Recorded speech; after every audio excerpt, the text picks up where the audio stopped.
Welcome back to Fractured. Today we're taking a small break from all those disturbing news and we're going to a very underreported topic that is definitely not in the news in the last months, years. We're going to Kenya to Kakuma camp and we have somebody who has just returned from the camp. Here with me in our studio is a friend, founder of EmpowerVan, Claude Jonkmans. Welcome and thank you very much for finding the time to come. Claude, to start, I would like our listeners and viewers to get to know a little bit better you and the EmpowerVan. Sorry, what do you do? How did this idea came to life? Thank you, Sonia, and thank you for having me. So, EmpowerVan was founded in 2023, and I was previously working on Lesvos with Yoga and Sports with Refugees. That was another organization who was doing sport for development programs as a fitness instructor and coordinator. And basically, I really just saw a huge need for a self-defense initiative, as most of my fitness students they knew I was a self-defense teacher. So they kept on saying, can we do a class? Can we do a seminar? We want to learn some tactics. We want to, have a seminar together a day. So I planned a day, got a full group. And then I just had the experience that most of the time I would have almost everybody drop out last minute. Some people had difficulties coming to the space. Some people couldn't give their kids away for the day. There were difficulties with the languages. There was difficulties with they had to go to legal appointments. This. Couldn't get money to come here from the camp to Athens. So that's when I had the idea to get a van, furnish it with some martial arts equipment, and drive to the displaced women, because clearly there was a need, but it was really the biggest problem was access, right? So that's when I founded EmpowerVan. And ever since, we've been teaching in the camps here around Athens, weekly self-defense classes, and we're doing seminars in the shelters. Your initiative is super interesting on its own. But since today's topic is Kenya and Kakuma camp, tell us, how did it happen that you went there? What were the first steps and why? Why Kakuma specifically? Of course. So what happened is actually that just as we were planning our first tour with a van, I got an email from a guy called Amuri from USEC, which is a refugee-led organization that's operating within Kakuma. And he was telling me about the difficulties they were facing, especially due to the USAID funding cuts, and how with the funding cuts, there had been such a rise of violence within the camp. And if I had the capacity or interest to support on a program together. And apparently he found me on LinkedIn. So apparently he saw our posts. He went and just saw that our organizations were aligned and decided to contact me. So we planned a call, and pretty much I just, through all of the contacts that I have in sport development and SGBV prevention, I was doing some key informant interviews and really came up with a program plan, a violence prevention plan for Kakuma camp. And then I started planning. Mm-hmm. I love when the initiative comes from the community, right? It's not something that we impose on people like, yeah, you need this. We're telling you, you need this. Okay. To organize our knowledge about the camp, who lives there? What type of refugees or asylum seekers? What is their legal status? Yes. So probably most people have never heard about Kakuma camp. It's one of the 5 largest refugee camps in the whole world. So it's really like a city. There's over 306,000 people living there, and 20 kilometers from Kakuma camp, there's a second camp called Kalobei. And in Kalobei, there's another 64,000 plus people living. And also we've seen an increase in the past 5 years of, in Kakuma, 150,000 people a year extra, and in Kalobei, 50,000 extra. So really it's a growing population. And most of the people are from South Sudan, as it is located right on the border of South Sudan. The other main nationalities that we're seeing in the camp is Congolese people, Somali people, and then we also have the Congo, Burundi, Sudan, Ethiopia that all play a major role in the population. Some that are a little bit less would be Uganda, Eritrea, and Rwanda, and other. And what I was really surprised to see, especially after working in Greece when I was in Kakuma, is that there was Afghan people in Kakuma camp. So actually, yeah, it was so strange to me. And I looked at my coordinator and I was like, Benta, I'm 100% sure these are Afghan people because I've been working with them in Greece since 2021 and they were. So really it draws people from all over the world. Yeah. How do all of those communities come along? So there is, of course, major differences in the traditions and cultures of the community. So the camp is also split up into blocks and zones. So every zone has a variety of blocks. There's 4 camps, Kakuma 1, 2, 3, 4. And they're divided by nationalities. So what happens is that because it's so big, there's a lot of informal structures in the camp, which is really interesting. So of course there will be the big INGOs managing it, like the UNHCR, the IRC, the Red Cross. They're all stationed there, and they're all managing on a higher level as well as the Kenyan governments. But on a more community-based level, they all have their leaders, their zonal leaders, their church leaders, their community leaders, and the leaders come together and take decision based on the community in order to see how they can be helped. So actually, if we want to do an intervention, it's really important for us to communicate from the very basic community leaders all the way up to the state and to the INGOs. Sure. Yeah. Okay. You arrive to the camp, your impressions, how does it look like? I think it's so important to paint this picture for our viewers, because as you said, like, nobody really knows about Kakuma, and nowhere in the news. So what are the conditions? The conditions are really harsh. I think it's like before you go there, you can't really imagine. And I think one of the, for me, craziest things was how there's over 300,000 people living in a place that has no roads. There's no infrastructure. So it's quite desertic. How do people move there then? Yeah. So it's also very dangerous. Security is very low, especially with the US aid funding cuts. So there's a lot of structural issues. Infrastructure is difficult. People need to go to water distribution points. There's no real wash system, et cetera, et cetera. So most people will move by walking or take boda bodas. Boda boda, it's like a motorcycle taxi. So often they will be, we had a boda boda, and our boda boda guys were Congolese, and we always had the same. We had like our daily rates, and then they would come pick us up in Kakuma town, which is the town beside Kakuma camp. And it would take around 20 minutes to get into the camp, into the compound. So it's really, it's so impressive. And I think for me, one of the most inspiring things was also to just see how resilient and creative people were in creating somehow a living in an area that's really pure survival. So how do their living environment look like?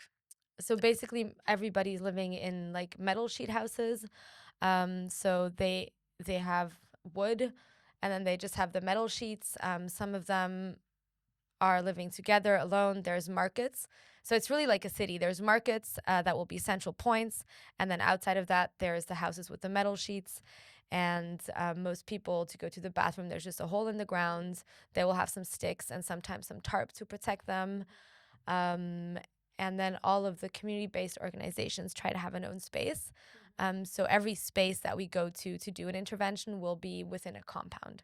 So of course, the big INGOs, they have a concrete compound where there's a high security, where you really have to show the passport, et cetera. To get in, you need to have a meeting. But then in the camp itself, the compounds are a bit more low-key, maybe with just a little fence and some wood. Some of them don't have a fence. But basically, especially as a foreigner, it's not so safe to be in the camp. So for me, it was not safe to walk around in the camp. So I would just go straight into the compound. When you watch the pictures of Kakuma online, whatever's there, it's basically strikes you that it's desert, right? It's a desert environment and everything is brownish, sorta. I was wondering how big of a factor the weather is there in the daily life of the communities. Yeah, so the weather is a huge factor in the daily lives. Like you can imagine that there's 300,000 people living in a desertic city that has no infrastructure, that has almost no internet. Most people don't have electricity. The markets are overcrowded. They're cooking on wood and fire. And what happens is that most days the sun will be really, really hard. And then if there's wind, it's a windstorm. So the sand is hitting your face. But then if it rains in the 3 months of the rainy season, it becomes really a place of survival, because what happens is that it will absolutely flood the camps. And you can imagine, we actually had this, this happened while we were there. So the rainy season started a bit earlier than it was supposed to start. And we were in the middle of teaching a workshop, and you could already tell that our participants were getting nervous. And they said, oh, it's going to rain, it's going to rain. And Tatiana and I, who was my co-instructor, was thinking, why are we so worried about the rain? And then it came raining, and it was just already being inside of a metal house with the amount of rain that was coming already felt so triggering, because it was so loud and so aggressive. So we would stand like underneath the metal sheets, but not inside of the house.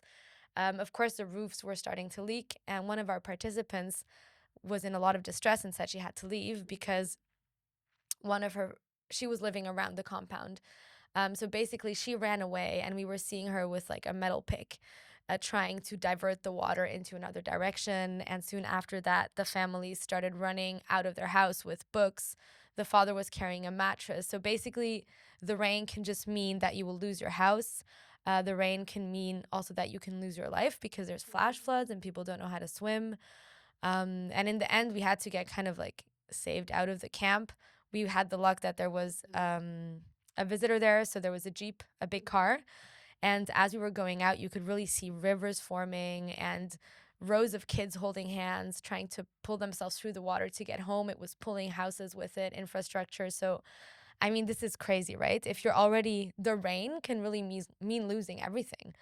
Absolutely, and this is long-term displacement, right? People who are there sometimes for 10 years, as somebody's whole life when it comes to children.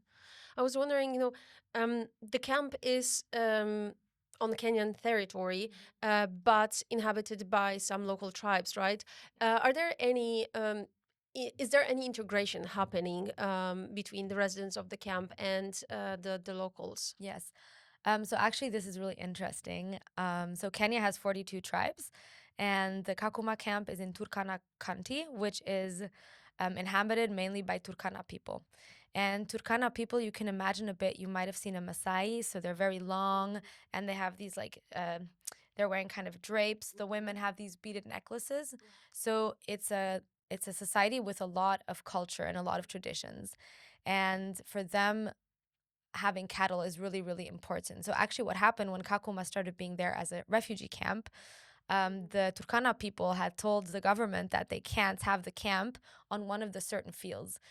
And the government respected that. So actually the way that the camp is built was also kind of with the government and the Turkana. Yeah. Very frequently it does not happen that the government really respects like, we have like initiatives from Lesbos when it's like, no, we don't want it here. You're gonna have it in the middle of the forest, and that's it, right? And what you can see now, so one of my volunteers is Turkana actually, and he was telling me that the Turkana also do profit from the camp because it did give them a lot of economic opportunities. So most of the people working in the INGOs or in the community-based organizations are often going to be Turkana people. That means that thanks to the existence of the camp that was founded in that was started in 1992, the Turkana people have had more access to job opportunities. Due to this job opportunity, they can make the Kakuma Municipal Market in Kakuma Town. So they can sort of develop their own region through this. And of course, another aspect is that because there's now so many people hosted there, there's more water distribution points. So they have more access to water and also to wash, so to hospitals and to cleaning services. But one of the really big problems with Turkana is, again, it's a desert, so there is a big drought almost. Like frequently you will have big droughts. So whenever there is a drought, that is when really conflicts kind of are between the local community and the refugees, because they will have to start to fight for livestock. And also, of course, the Turkana people, they have their cattle. So then they think we need the water in order to have our animals. So this is when there can be violence escalations between the two, especially when it's about resources and there's a drought season. You were talking about Turkana finding jobs inside the camp, but at the same time, we don't have that many residents of the camp working, except for those initiatives that they built inside the, how you called it, a city, basically, right?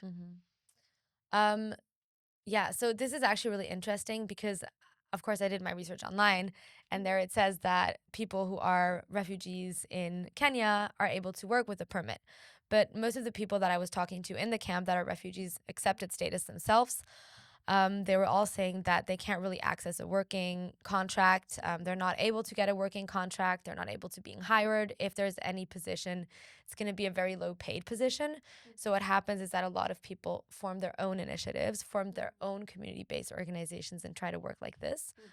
And I remember I was talking to one of the girls and I said to her, you know, she was going to to Nairobi for a training, and I said, you know, did you like it? She said, yeah, I wish I could move there, and I asked her why she couldn't, and she said, well, the problem is just that people can't survive. Most people that are in Kakuma would like to leave Kakuma because they have a status, but they first of all don't have the money to get away, and then once they're away, that means they end up on the street without any access to anything. So actually, apparently, this is also where there's really a huge gap that even though they could be able to work, there's no real economic opportunities. And if they're in the big cities, then they end up being on the street or in the slums. Yeah, and this is the big thing, right? That those camps very frequently turn into slums because people have so little opportunities to study, to learn, to get jobs, to grow. Right? It's just about. You mentioned it when we spoke before this, that it's about more about survival rather than living, right? In the camp. Yes.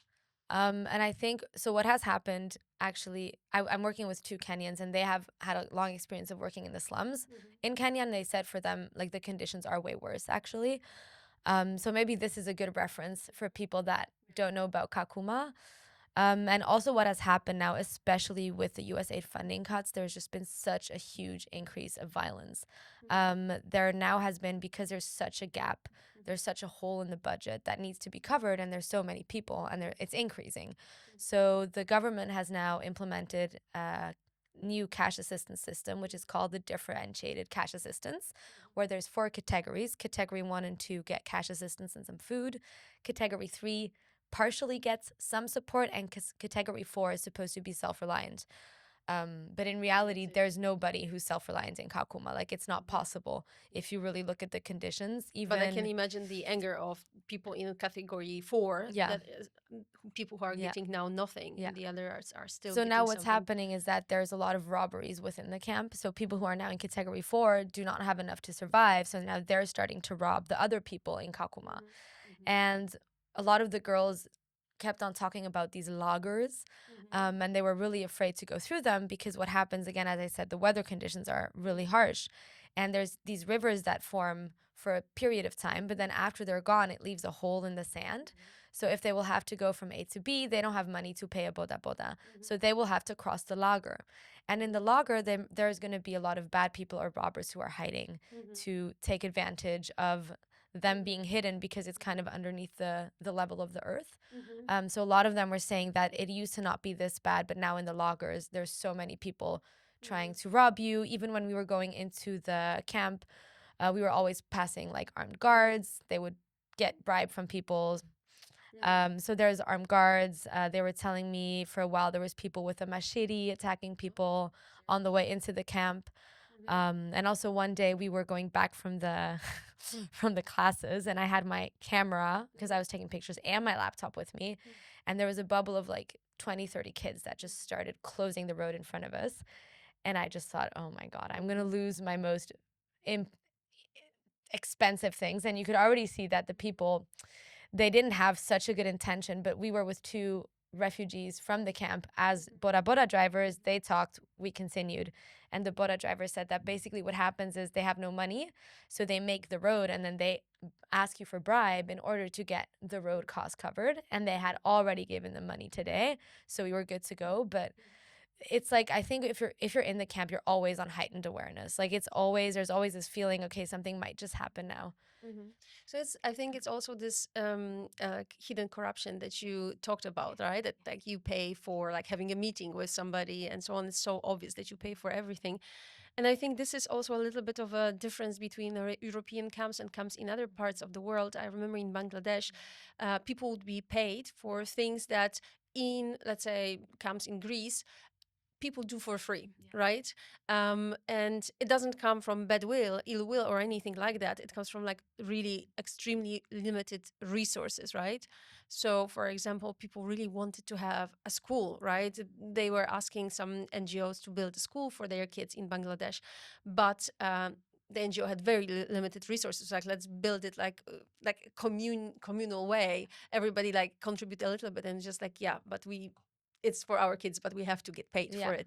Like we cannot do it for free. So actually, there's two things I'm thinking about when you talk about this example. So one of them is that actually economic insecurity is one of the main drivers for violence against women in the camp, because there's going to be there's of course a lot of general violence in the camp also against women. One side of this is that a lot of women, they don't have enough to survive. And then what happens is that they will go into survival relationships. So they will be with an abuser because they just know that makes me survive, or they will sell their daughter off because they know that means they will survive. So a lot of the violence are really based in that it's not a place for living, it's a place where people are surviving constantly. And also doing the classes, I really noticed that, because when we do the empowerment self-defense classes, we always say, okay, what do we need to have a safe space? And we talk about consent, confidentiality, et cetera, et cetera. So the first thing I will do is ask the participants to see their kind of view, their insights, or feelings about security. And I think in Kakuma was the first time where people really went, if you look at the Maslow's pyramid of needs, it's like the lowest level. They were saying we need water, we need shelter, we need some food, and we need some money to feel safe. Because they know if they're there and they don't get money for it, that takes money away of their time that they can maybe have to feed themselves, right? Whereas even in Greece, working in shelters with unaccompanied minor girls, they already had food, shelter, and a house. And even though they're in a very vulnerable situation, they would already say maybe we need to have closed doors, right? And then working in Europe, when I'm working with more privileged people who are able to have a normal life, if we can call it that, they will already go into emotional factors. So we need confidentiality, we need to be able to express ourselves freely. And I think for me, this was a really interesting observation, because it's like we can't just implement a violence prevention program without actually first meeting the basic needs of my participants. And I think this is a huge, huge difference to managing a program in such a setting where it's really about survival. And in a setting of Greece, of course, people are also in a survival mode. And even if it's very understaffed and people are lonely and there's so many problems here, I see with participants, it's other needs, right? Absolutely. So, Claude, let's go to the program you implemented there. I know it's a pilot project right now, and you're looking into spreading and building on it. Tell us what it is. I really would like you to explain to everybody those two aspects. The one for men is especially very interesting. Yes. So, again, as I said, we were contacted by this community-based organization. So it's a refugee-led organization. And I also didn't want to, I was really interested to build something there because I hadn't known about it. It was exciting. But I thought, okay, who am I, a Swiss Canadian that's been working in Greece for 5 years, to go there and say, this is what you need, this is how we're going to do it. So I had the idea of creating a capacity building program that's a trainer of trainers. And before actually constructing the program, I was just talking to some gender-based violence experts that have been working in East African countries, and everybody said, you need to do something with the men. So through contacts, I found this amazing coordinator now of mine, actually Kenya project manager, called Benta. And she was working for a program for World Vision that was also given money by USAID. So she had lost her job because of the USAID funding cuts. We're going to go to that to discuss and she was the impact. doing exactly this, the Male Agents of Change program. So basically, now what we're doing is we're doing a capacity building program for 20 men who are refugees living in the refugee camp to become male agents of change. We talk about what is being a man, what are the pressures of being a man, what is femininity, what is masculinity, consent, relationships, MHPSS. So we're talking about relationship aspects and how to create a positive relationship between men and women. And at the same time, I'm going to be leading the empowerment self-defense training. So we also have 20 women who are becoming empowerment self-defense instructors. And we will have an intervention where we will go kind of zone block by block and do the training for both men and women living there at the same time. And then we kind of continue the rollout like this through the camp. You were talking about this pressure on men, on women in the society. Can you bring this picture a little Of bit course. closer to us? Yes. So a lot of the men we were talking to were actually telling us that a big problem for them is that there is such, because the gender roles are very, very traditional in most of these cultures that we're talking about. And that means that often the man has the pressure to get the money in to provide for the family, and the woman has to cook and to get the water and to make the house. So, what happens is that often, because of the harsh reality of Kakuma, especially now with the funding cuts, there is no economic opportunities. So, the man will not be able to provide. So, because he will not be able to provide, he's going to feel frustrated. And the only place that they know how to release this anger is going to be into the house. So often what happens is that we're going to experience domestic violence because of the pressure on the men and because of the failure of reaching the goal of providing for the family. On the flip side, what we have and what a lot of our girls were telling us in the focus group discussions is that often a girl will have so many responsibilities. So she wakes up earlier than the boys, and then she's stressed because she has to clean, she has to get water, she has to cook. And sometimes they walk to the water distribution point and there's no water, and they walk for an hour, and then they have to go to the next one, and then they miss school, right? But then the girl will be in school, and the whole time she can't focus because she's just stressed about tonight I have to get home and then I have to make dinner. And they said that especially in households where there's a bigger population of boys, sometimes the brothers will gang up and say, you didn't do this, you didn't do that. So there's so many frustrations and there's so little outlets, and there's such strong gender roles that actually having these gender roles kind of play the violence against each other Sure. in the household, yeah. And I can imagine that it is a lot of stress on both genders, because if you cannot really support yourself on this basic level, you really cannot work on your mental well-being. Claude, you mentioned it, but I think we have to go deeper into it. The cuts of humanitarian aid, especially US aid.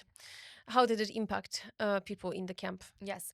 So the US aid funding cuts really have had a huge impact. And I talked to some humanitarians working in the INGOs and some in the CBOs. So CBOs is going to be the community-based organizations. And everybody working in the INGOs said it's terrible because, of course, there's less resources. But one positive thing that comes out of it is that now the organizations are competing less and they're starting to work together more. However, on the flip side, talking to the CBOs, which is refugee-led, and it's mainly the people suffering from the cuts, they're seeing a huge increase of violence. So there's more robberies because people in the did I talk about this? Sorry, did I talk about the a little bit, differentiated? Do you want me to elaborate again? Yeah, go Okay, deeper. sorry.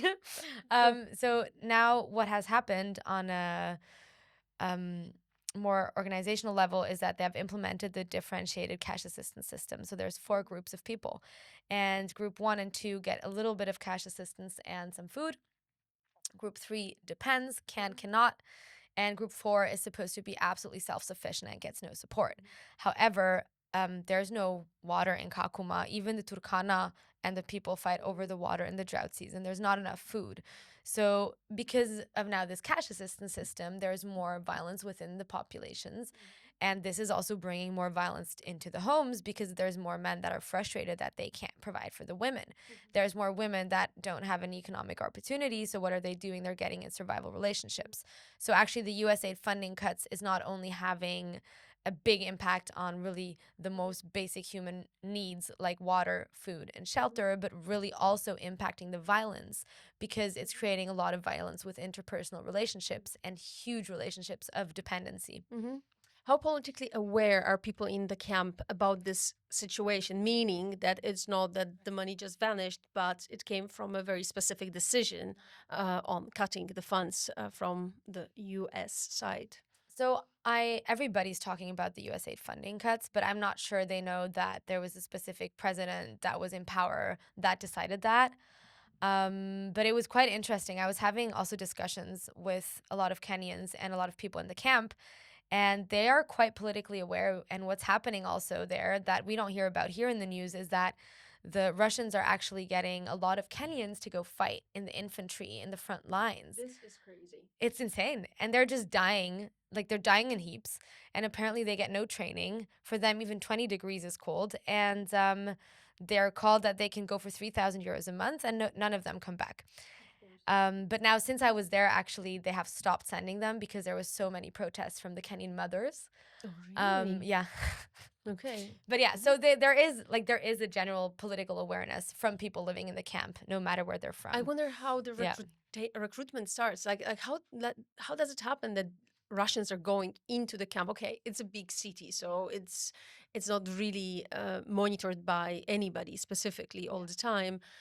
But on a big scale like this? So I don't know if they go into the camps, but what it is just even already Kenyans are struggling a lot to get enough money to survive. There's a huge disparity between rich and poor. Like even in Nairobi, it was so crazy to me. There's apartments from humanitarians, $1,500 a month from European organizations. And international organizations, but then you have people who are living like in huge slums, right?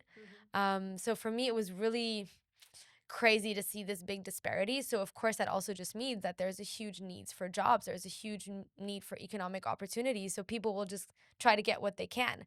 So if somebody tells you there's an opportunity to get 3,000 a month, you just have to go to Russia. Well, a lot of people get on that train. Your wonderful project there which was very, very needed. Tell us about the response from the community. How did you even recruit people for the program, and what kind of feedback do you have from them? So actually, this is a good point because one important aspect about our program is that we have a participatory approach to create the curriculum.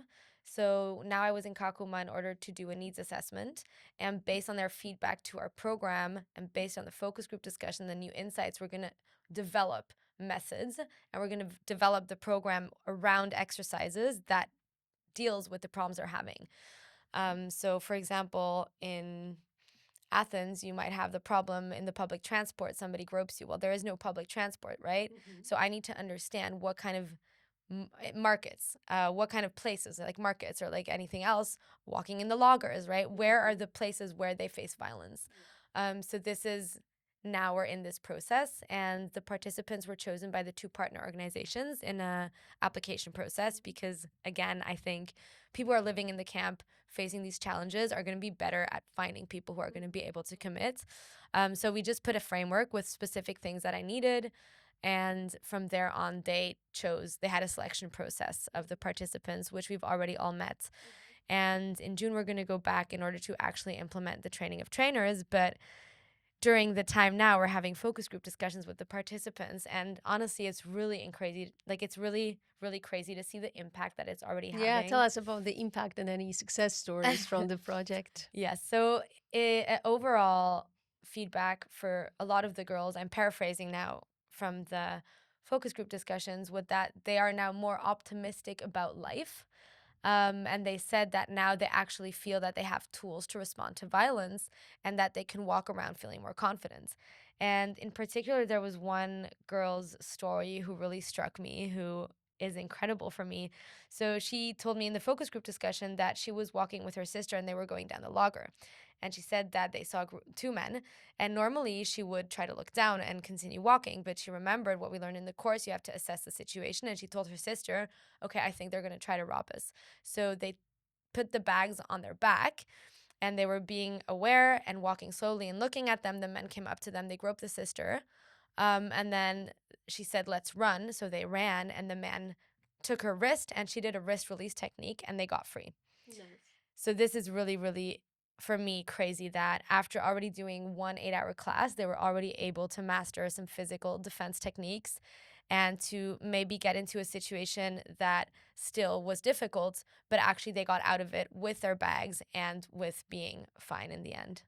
Wonderful. Yeah. Claude, good luck with further implementation of the project, with all the hope that something will change in Kakuma, seriously. All the best, and we hope to have you again after the full implementation of the project. Thank you for having me. Thank you very much for listening and watching to this episode of Fractured. We will be back in 2 weeks' time with another episode.